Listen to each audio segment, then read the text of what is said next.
Time now for sports on 104.7 The Cave. Here's Ned Reynolds. Mike, the intern, Ned Reynolds, in the studio. Halfway point of the week. Ned, give me the lowdown. What's going on in the world of tennis with the suspension, not suspension? What's happening? This is very interesting that you bring up, too, Mike, because in the world of tennis, U.S. Open is about to begin in New York City. It's got another week before it starts, and they have a number of adjunct tournaments going on. Number one men's player in the world is Yannick Sinner from Italy. He's a fine player, outstanding player. Well, he tested positive twice to an anabolic steroid, and yet he has not been suspended. Now, what is this? Well, the International Committee on Judgment for Tennis, they all have ruling committees, I guess, has said, according to the evidence, that it was unintentional and he had no direction in taking a full advantage of the drug to win. It was not. It was an accident and so forth. Twice? Well, that can happen. Anyway, he is not banned for this anabolic steroid that he inadvertently took, and in fact will be allowed to play in the U.S. Open and ensuing competition. And Sinner is a very, very good player. He really is a very interesting situation, to say the least. The Missouri high school football season opens a week from this Friday. I can already feel it in the air. The Jamborees are in 48 hours. What are they? Jamborees are interesting because they're controlled scrimmages in a way, and they're done a little bit differently. Now, most scrimmages, a couple coaches get together and say, hey, bring your team over here, we'll scrimmage and so forth. These are usually 4 teams, and they're hosted at various locales, not just throughout this area, but in the state of Missouri as well. And they are game-like conditions. Each team has 12 offensive plays and 12 defensive plays. They're fully refereed and so forth and so on, and they all play each other. It takes usually about an hour and a half, hour and 3/4, sometimes 2 to play.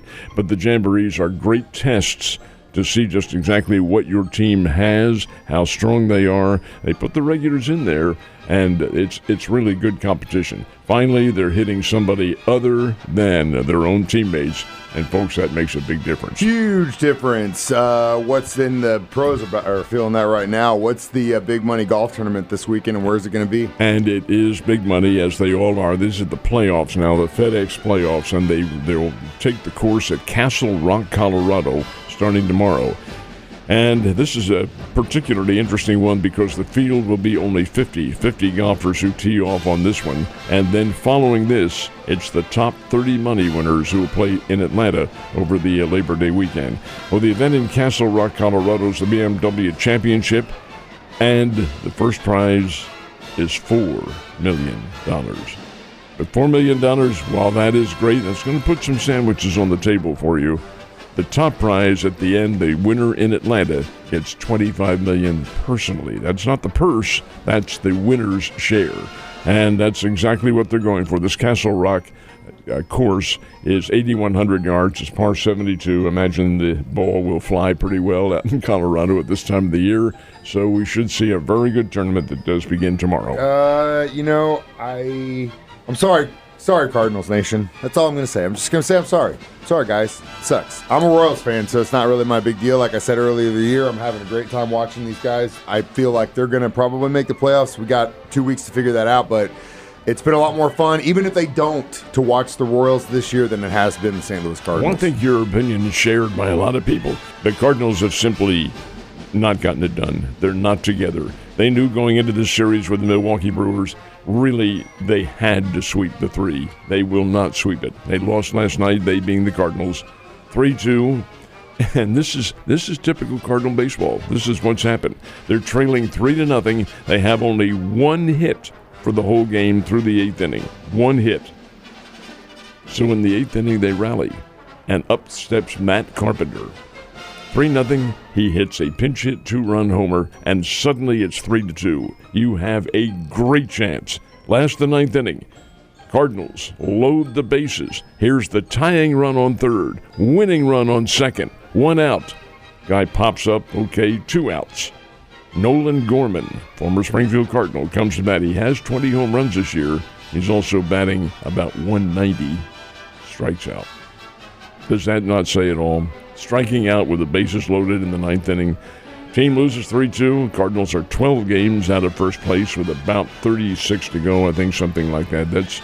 a virtually impossible task. They do not have any consistency in their lineup, and it is costing them. It is. Royals at home against the Angels, and really had a chance, in my opinion, to kind of pad in this series, but kind of beat themselves yesterday. This is interesting because the Royals should have won. They got 12 hits on Tyler Anderson, and they have all these runners left on base and so forth and so on, and lose the game 9-6. It's one of those games. That's what baseball's all about.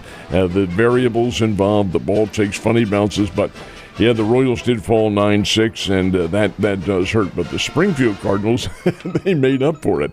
They are losing 6-3 in the last of the ninth inning.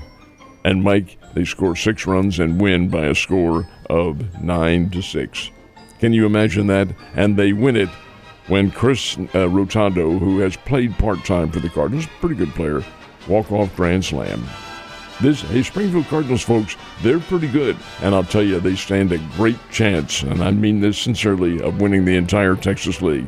The playoffs in the Texas League, and this is unfair to say, I view it as decoration because it's it doesn't matter all that much. The playoff to get into it is 3 games. The championship is best of 3 games. So they get in, win it, get out. Move on.